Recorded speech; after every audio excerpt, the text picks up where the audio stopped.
Oke, selamat datang kembali di Jeffrey Channel. Kali ini gue tidak akan mereaction apa-apa, tapi gue akan menceritakan sedikit pengalaman horor gue dari masa kecil gue yang tinggal di Kalimantan sampai berakhir di Jakarta sekarang ini. Ya, sebenarnya pengalaman horor itu banyak banget cuy. Jadi bukan cuman karena waktu gue tinggal di Kalimantan di kota Balikpapan aja. Jadi kalau nyokap gue sendiri itu gue masih kecil banget itu, jadi gue nggak inget apa-apa. Gue masih belum sekolah, malah waktu itu sempat tinggal di Palu karena bokap sempat ditugasin di kantor cabang Palu, dan kita tuh mengalami beberapa kali pindah rumah dinasnya itu pindah-pindah cuy. Jadi yang paling berhantu itu di sekitar Besusu itu kalau nggak salah. Besusu itu ada satu daerah di Palu namanya Besusu. Ya, kalau kalian orang Palu pasti kalian tahu gitu. Nah, itu yang paling banyak. Jadi salah satunya aja gue ceritain yang paling sering itu adalah waktu malam-malam. Biasanya tuh apa ya, kayak di jalan. Jadi rumah kita tuh di depannya itu jalan raya cuy. Jadi itu ada sepupu gue juga yang tinggal di situ, dan jadi yang menyaksikan itu bukan cuma nyokap, jadi sepupu gue juga. Jadi banyak orang ya, dan ada pembantu gue juga, babysitter gue dulu gue kan pakai babysitter cuy waktu masih kecil. Jadi gue ada yang dibanggain lah ya, setidaknya setelah dewasa. Jadi di depan itu di jalan raya sering banget terdengar kayak kayak ada batu gelinding itu, dan nggak ada orang sama sekali, dan semua penduduk situ tuh bisa ngedengerin cuy. Jadi kayak ada batu gelinding jalan gitu, guduk. Kalau batu gelinding gimana sih, jalan gitu kan, enggak kayak guduk kayak gemuruh gitu loh. Nah itu salah satu pengalaman mistis yang paling sering dirasakan di sana. Jadi gue jadi teringat yang kayak baru-baru yang di Jogja ya, kalau nggak salah di Jogja atau di Solo, yang bunyi genderang cuy. Jadi bunyi genderang itu tiba-tiba di depan rumah lo ada bunyi genderang, dan waktu lo lihat nggak ada apa-apa, cuma bunyi genderang aja gitu. Wow, itu sangat-sangat scary sih kalau menurut gue. Jadi emang dalam podcastnya Coki Pardede juga dia yang waktu dia diwawancarain oleh Raditya Dika itu, dia bilang gue itu sangat percaya terhadap audio malah kalau penampakan visual itu dia nggak terlalu percaya cuy. Jadi audio tuh lebih mencekam cuy, kalau daripada lu lihat misalnya kayak bentukannya kuntilanak atau pocong gitu. Itu kan kayak udah biasa banget. Tapi kalau audionya cuy, itu kayak wow sekali gitu loh. Itu audio lebih mencekam daripada lu lihat bentuk aslinya gitu ya. Itu salah satu pengalaman mistis, dan sesudah itu kami dipindahkan ke kota Balikpapan cuy. Itu di sekitar tahun 90-an ya. Itu jadi kita di Balikpapan itu cuman, kalau gue hitung-hitung cuma 6 tahun. Jadi tahun 96 itu bokap meninggal, dan kami pindah ke kota kelahiran gue di Poso, Sulawesi Tengah. Nah itu cerita lain lagi di Poso, banyak banget juga. Tapi tidak akan gue ceritain karena mungkin tidak cukup waktunya. Dan di Balikpapan itu banyak banget, mulai dari teman sekolah gue, tetangga gue itu kayak mereka tuh sering banget mengalami kalau di Balikpapan tuh. Jadi kayak kota itu kota mistis ya. Dan kami tuh waktu masih SD, gua masih SD, lu bayangin aja anak SD cuy. Itu sekitar kelas 3 atau kelas 4 SD, gua nggak inget. Kita tuh mainannya di Gunung Meriam cuy. Gunung Meriam itu adalah gunung peninggalan Belanda, yang which is itu banyak banget kayak tank-tank tua gitu, tank tua Belanda. Sama yang pemandangan yang lu bakal kaget dan tercengang kalau lihat situ, itu adalah rumah-rumah orang kerdil cuy. Dan gua nggak tahu orang kerdilnya di mana. Kita tuh selama itu banyak banget kayak ngelihat kayak rumah yang gimana ya, rumah itu ukurannya bukan untuk orang, jadi emang benar-benar kecil. Jadi rumahnya cuma selebar gua nih kayak ini, kayaknya lebih lebar dikit sih, segini lah. Dan ada, lu tahu kan, ada senjata-senjata yang buat ditiup itu sumpit ya. Kalau kita bilang di sana itu sumpit ya, sedangkan sumpit itu kan buat makan harusnya. Tapi itu banyak banget senjata-senjata berburu tapi kecil dalam. Aduh gila men, itu panah cuman segini kali ukurannya. Panahnya cuman segitu. Itu tuh kalau gue bisa bilang itu adalah pengalaman lumayan mencekam dan horor ya kalau dipikir-pikir. Tapi namanya anak-anak ya, anak-anak itu kan adrenalinnya masih jauh lebih tinggi daripada orang tua. Kalau gue kesana mungkin sekarang gue akan mikir, dan gue lebih mikir untuk mendokumentasikan mungkin ya, karena gue bikin konten YouTube sekarang. Kalau dulu kan nggak kepikiran. Itu tuh gila men, itu bener-bener pemandangan nyata di depan mata, bukan yang lo kayak menduga-duga dan kayak ngerasa doang. Oh ini ada kayaknya, ada ini, ada. Bukan seperti itu. Jadi bener-bener ada rumahnya kita sentuh, gua bahkan pernah pegang senjatanya. Jadi kita masukin rumahnya tuh pakai kepala kita gini. Namanya anak kecil ya, masih muat kali ya. Kalau sekarang mungkin gua nggak muat. Ya kita masukin rumahnya dan kita coba sentuh itunya. Itu gila men. Kalau gua pikir-pikir, kalau itu makhluk halus bisa jadi kita keteguran pas pulang kan harusnya. Dan guru-guru kita tuh kayak nggak ngelarang. Jadi emang mereka sambil jalan-jalan juga di situ. Itu biasa satu kelas kita jalan di situ dan mendaki. Itu jalannya mendaki banget men. Di Balikpapan itu masih banyak rumah yang di atas gunung. Bahkan gue punya temen dulu rumahnya di atas bukit, bukan gunung ya, bukit.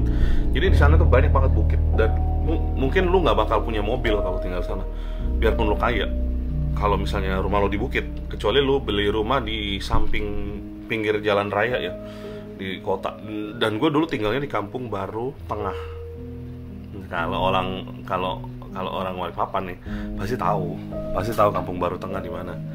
Ya Kampung Baru Tengah itu ya itu Gunung Meriam itu letaknya di dekat rumah gua. Dan jadi tuh perjalanan ke rumah gua itu kayak gang, tapi nggak dibilang gang juga enggak, tapi gang yang luas gitu loh. Gang luas, bisa lewat motor, bisa, tapi mobil nggak bisa ya. Sebelum mencapai rumah gua itu ada satu tanjakan tinggi, itu yang cuma muat motor ya kalau nggak salah. Dan gue juga nggak yakin apakah motor bisa ya. Gue juga imajinasi gue agak kabur ya kalau masalah di Balikpapan dulu, karena gue nggak tahu itu bisa naik motor apa enggak ya di situ ya. Yang jelas kita jalan kaki satu kelas gitu, dan ada guru pembimbingnya juga di situ. Kita jalan kaki gitu terus sampai ke Gunung Meriam itu. Dan banyak banget peninggalan Belanda, peninggalan kayak orang-orang kerdil itu yang gue bilang tadi itu. Ya itu tuh aduh gila, gue masih nggak kepikiran sekarang. Dan waktu kami pertama pindah itu di sana, itu ada hal mengerikan terjadi terhadap pembantu gue itu akhirnya jadi orang sana juga, menikah dengan orang sana, namanya Kak Ros. Jadi gue bukan Upin Ipin yang punya kakak Kak Ros gitu. Jadi bukan pembantu, jadi dia kayak babysittingnya gue gitulah, babysitter gitu. Babysitter tinggal di dalam, tapi maksudnya tinggal di rumah gue gitu. Jadi udah kayak ya ngurus semuanya lah istilahnya. Dia waktu itu pertama kali dia emang sering keluyuran sih orangnya. Jadi kayak agak kaki gatal dikit ya. Jadi dia pulang di situ ngelewatin Gunung Meriam itu, bukan Gunung Meriam, jadi itu kayak tanjakannya, kayak ancang-ancangnya gitu. Pas ngelewatin itu dia melihat satu sosok sundel bolong cuy. Itu hari pertama, lu bayangin. Hari pertama kita mendarat di Balikpapan, the very first day, you know, the very first day. Jadi kita tuh kayak, aduh gimana ya, hari pertamanya udah langsung, what? Ada setan di sini, wow. Dan ya berlanjut lah pengalaman horor itu ya salah satu ya Gunung Meriam itu. Terus tetangga gue juga pernah, jadi itu gue alamin yang kalau Gunung Meriam kan masih SD nih. SMP gue pindah lagi deket-deket situ juga, di dekat Kampung Baru juga gitu ya. Gue punya tetangga dan anaknya tuh sepantaran gue, jadi kayak ya sama umur lah, tapi nggak satu sekolah. Dan anaknya tuh cewek, jadi dia tuh kayak sering banget kayak ini ya. Dan kita akrab banget sama tetangga kita itu, sangat akrab. Jadi emaknya itu sering cerita ke emak gue. Jadi anaknya itu katanya sering berubah menjadi kera cuy. Kalau malam-malam bukan malam satu suruh, nggak tahu apa, malam apa gitu, yang karena bapaknya ini ternyata menganut kejawen. Jadi dia punya ilmu gitu. Jadi anaknya itu yang jadi tumbal lah istilahnya. Jadi tumbal dan sering mengalami kayak gitu. Jadi kera gitu.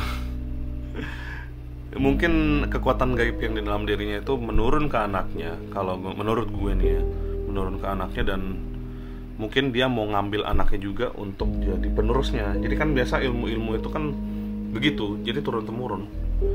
Mereka itu bakal nyari apa ya, organisme. Kalau virus kan nyari organisme hidup juga. Begitu juga dengan kaum jin ini. Mereka akan nyari apa ya istilahnya, palace itu istana atau kediaman selanjutnya untuk mereka hinggapi setelah orang tuanya ke generasi yang di selanjutnya lah, pokoknya di bawahnya. Jadi itu yang kedua, pengalaman horor gue yang kedua itu. Dan di sekolah juga kita sering banget kayak nerima kabar-kabar apa segala macam. Temen gue juga pernah cerita yang mereka juga sering ketemu lah sosok-sosok aneh gitu. Dan oh iya, satu lagi, di Balikpapan itu selain rumahnya tinggal di atas bukit, ada juga yang tinggal di Lokpon. Lokpon itu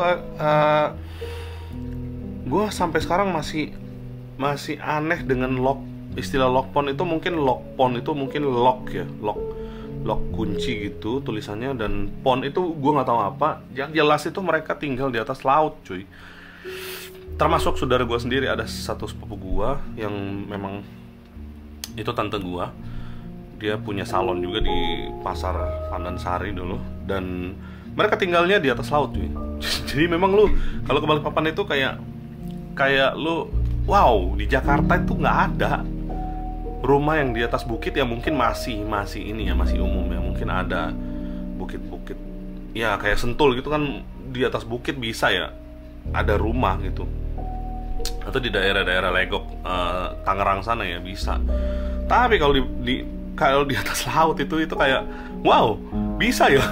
Jadi itu mereka menggunakan pinggiran laut, enggak juga pinggiran ya, itu laut yang lautnya itu bukan yang kayak pantai gitu, yang ada pantainya gitu loh cuy. Enggak, bukan yang kayak gitu. Jadi kayak langsung laut lepas, bukan laut lepas juga ya, langsung yang dalam gitu, langsung laut dalam. Tapi mereka bangun kayak apa ya, kayak base gitu. Jembatan panjang banget dan rumah-rumah di situ. Jadi makanya laut di Balikpapan itu, kalau yang masih sekitaran di kota itu, kotornya, hitamnya minta ampun cuy. Itu pokoknya lu bisa bayangin di Jakarta aja udah hitam ya, itu lebih hitam lagi cuy. Hitamnya itu bukan kayak hitam alami gitu, hitam minyak cuy, kayak hitam minyak oli yang tumpah di air gitu, gimana ya, hitam banget pokoknya. Dan itu banyak banget itu perumahan di atas laut itu, banyak banget di sana. Dan mungkin memang mereka karena nggak cukup lahan ya, mungkin ya makanya mereka bangunnya di atas laut. So di Lokpon itu banyak juga kejadian-kejadian kayak ya emang lah pasti jin-jin laut namanya, di laut juga ada jin lah ya. Di jembatan biasa tuh, jembatan Lokpon tuh yang ada biasa. Teman-teman gue juga sering banget cerita tentang pengalaman mereka apa segala macam. Ada satu hal yang menarik lagi, waktu gue ya masih SD itu ya. Sorry, ini gue agak twist gitu ininya. Jadi waktu masih SD itu yang paling banyak itu gue rasa itu cuma denger-denger, dan yang gue alamin sendiri adalah cuman gunung apa namanya tadi, Gunung Meriam. Cuma itu yang gue alami sendiri. Dan ada satu cerita lucu ya, cerita lucu itu yang lucu tapi menyeramkan ya, lucu-lucu serem jadinya. Itu sempat geger satu vampir namanya Supadi cuy. Supadi itu, dan kita lihat di koran, ada korannya gitu ya, ada koran ini Supadinya tertangkap nih. Dia tuh kayak katanya vampir, manusia penghisap darah. Tapi ternyata dia menggunakan ilmu hitam juga sih, ada ilmu hitam, tapi dia menggunakan rata-rata nih alat bantu. Jadi dia nikam korbannya dulu di leher, terus diisap darahnya. Itu kayaknya menurut gue dia mungkin untuk belajar ilmu hitam itu, jadi dia menggunakan media untuk supaya gampang keluar darah dari korban, dan dia tinggal ngisep. Jadi kan daripada lu pakai gigian palsu gitu, taring gitu ya, agar apa ya, agar gelar vampir itu diberikan kepada lu, ya mendingan lu pakai alat gitu, cari gampang gitu loh, vampir cari gampang istilahnya. Jadi itu salah satu peristiwa konyol yang gue pernah alamin waktu SD. Nah, sesudah SMP gue pindah rumah lagi. Ini adalah rumah di tempat bokap gue meninggal. Jadi rumah itu sangat-sangat gede cuy. Kita itu di sana sewa rumah itu, kita kan sewa rumah kan di sana, nggak pernah beli rumah. Jadi rumahnya itu gede banget. Jadi di belakang gunung, bukan gunung, kayak bukit gitu ya, bukit, dan masih hutan. Di belakang itu masih hutan. Tapi ada rumah lain, tapi gimana ya, jarak antara rumah itu sangat-sangat lengang gitu. Jadi ada satu space ya yang bisa diisi hutan. Waktu gue SMP itu, gue masih sering main di hutan itu. Jadi ada pohon pisang, ada pohon-pohonan gitu. Kita main masak-masakan di situ. Jadi beneran pakai api, masak pakai kaleng gitu, apa segala macam. Nah, rumah gue itu jadi di bawah ruang tamu, kamar 2, dapur gede banget di belakang. Dapurnya gede banget, dapur luas, dan kamar mandi serta ada satu gudang, yang satu ruangan yang gua nggak tahu buat apa waktu itu. Sedangkan di atasnya itu tidak ada yang menghuni cuy. Jadi waktu sepupu gue dari ujung pandang datang, dia akhirnya dia yang tinggal di atas sendirian. Dan di atas itu kamarnya itu ada sekitar 5 kamar cuy. Dan lo tahu lantainya itu pakai kayu ulin. Kayu ulin itu warnanya hitam pekat cuy. Jadi di Balikpapan itu masih banyak rumah papan, karena namanya juga di Balikpapan kan, perusahaan kayu banyak berdiri di sana. Makanya kalau kebakaran, wow, sangat-sangat tragis kalau kebakaran di sana. Nggak bisa selamat karena rumahnya rata-rata tuh dari papan. Jadi rangka-rangkanya pun dari papan gitu loh. Ya, rumah papan. Ya, di situ akhirnya ya pengalaman horornya nggak terlalu seberapa, karena meskipun medianya itu mendukung. Kayu hitam, lu bayangin, kayu hitam. Terus di belakang ada hutan. Tapi kita malah tidak pernah mengalami sesuatu yang horor di sana. Cuman waktu gua SMP, gua udah pernah cerita karena kalau gua itu di SMP favorit, SMP 4 sana, SMP Negeri 4. Karena saking favoritnya itu SMP ketutup, nggak cukup ininya, nggak cukup kelas. Jadi kita dipindahin ke kelas filial. Filial itu adalah kelas tambahan yang diada-adain supaya muridnya bisa belajar juga tetap.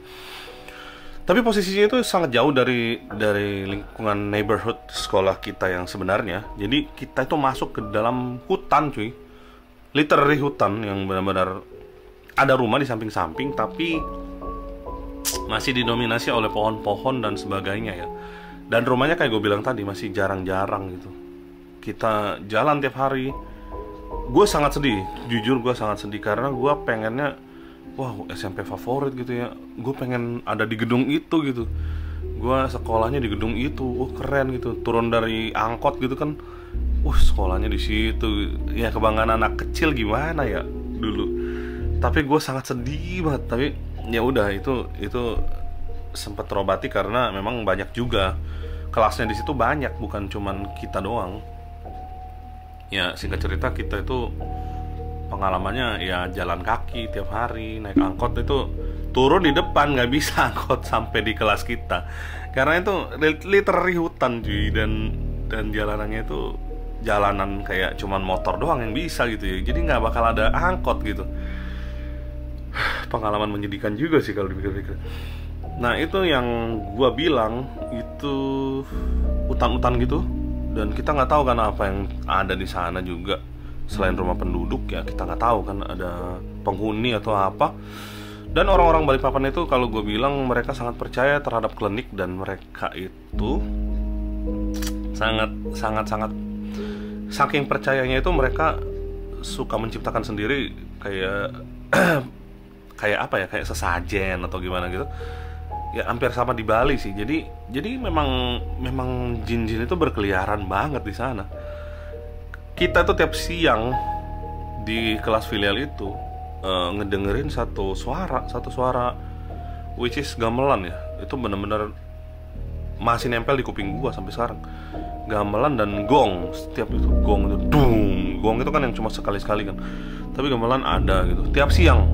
Dan bunyinya itu berlangsung cuman sekitar 5 menit lah. Nggak selama-lamanya bunyi ya selama siang itu. Itu yang sampai sekarang masih jadi misteri buat gue. Dan kalau gue punya temen semasa SMP gue pengen sih sesekali nyari gitu mereka tuh ada di mana sih sekarang. Gue hilang jejak cuy, jujur gue hilang jejak terhadap teman-teman SMP gue. Justru yang teman SD ada satu yang sempat kontak kemarin, tapi sekarang juga udah nggak kontak. Dia udah berumah tangga, sedangkan gue belum.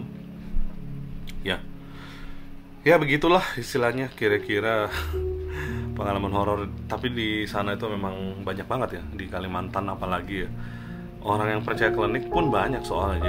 Jadi nggak heran kalau kayak jin-jin itu dikasih ruang lah, dikasih panggung istilahnya oleh mereka. Jadi mereka ya gimana ya, pasti muncul show up ya, mendemonstrasikan. Belum lagi yang di Kalimantan di sekitar Sungai Kapuas ya, yang tempat sepupu gua tinggal dulu. Itu lebih gila lagi cuy, karena ada demonstrasi ilmu, ada itu macam-macam. Jadi ada satu arus sungai dan kayu ngelawan arus, itu udah biasa banget pemandangan sehari-hari. Juga ada juga yang orang anak-anak tiba-tiba nyebur dan tenggelam, terus dia untung sempat diselamatkan maksudnya. Dan dia bilang ada yang manggil-manggil seberang ya. Sungai Kapuas itu kan juga sangat-sangat angker kalau bilang. Banyak juga yang bola-bola api itu adalah orang yang itu ternyata orang-orang yang uji ilmu cuy. Jadi mereka tuh kayak berantem, bola api bersama bola api itu beradu dan berantem. Itu jadi kalau lu lihat bola api itu lu jangan langsung percaya kalau itu setan. Itu ilmu hitam cuy, itu black magic. Jadi sesuai keterangan teman-teman gue di sana ya. Jadi banyak yang tahu lah masalah bola api itu. Bola api juga gue pernah ngalamin bukan cuma di Kalimantan, tapi di Sulawesi. Begitu bokap meninggal 96, kita hijrah ke Poso di Sulawesi Tengah. Gue sempet tinggal di rumah paman gue. Jadi di belakang itu sungai Poso langsung cuy. Dan hutan juga, literally hutan. Dan dia punya kebun kan di situ kan. Nah di sungai itu kalau malam itu, gue inget banget itu beberapa hari setelah gue sampai di Poso itu langsung ditunjukin di atas air sungai itu ada yang jalan, ada bola kayak bola api cuy, literally bola api. Ya itu yang gue bilang, itu tidak semuanya itu setan. Ada juga yang manusia yang berubah-ubah, yang jadi-jadian lah istilahnya. Oke, gue rasa cukup segitu dulu pengalaman horor gue. Kalau ada yang gue inget lagi nanti akan gue ceritain di episode berikutnya. Jangan lupa like, share, dan subscribe kalau kalian suka video ini. Dan komen-komen di bawah. Kalau ada bahasan boleh DM gue di Instagram, Jeffrey Reaction Channel ada. Pokoknya kalian cari aja di Instagram. Dan DM gue kalau ada yang kasus-kasus horor kayak begini yang belum terpecahkan juga, agar gue review boleh aja. Gue terbuka untuk nge-review cerita kalian juga. Jangan lupa komen di bawah, oke? See you and bye.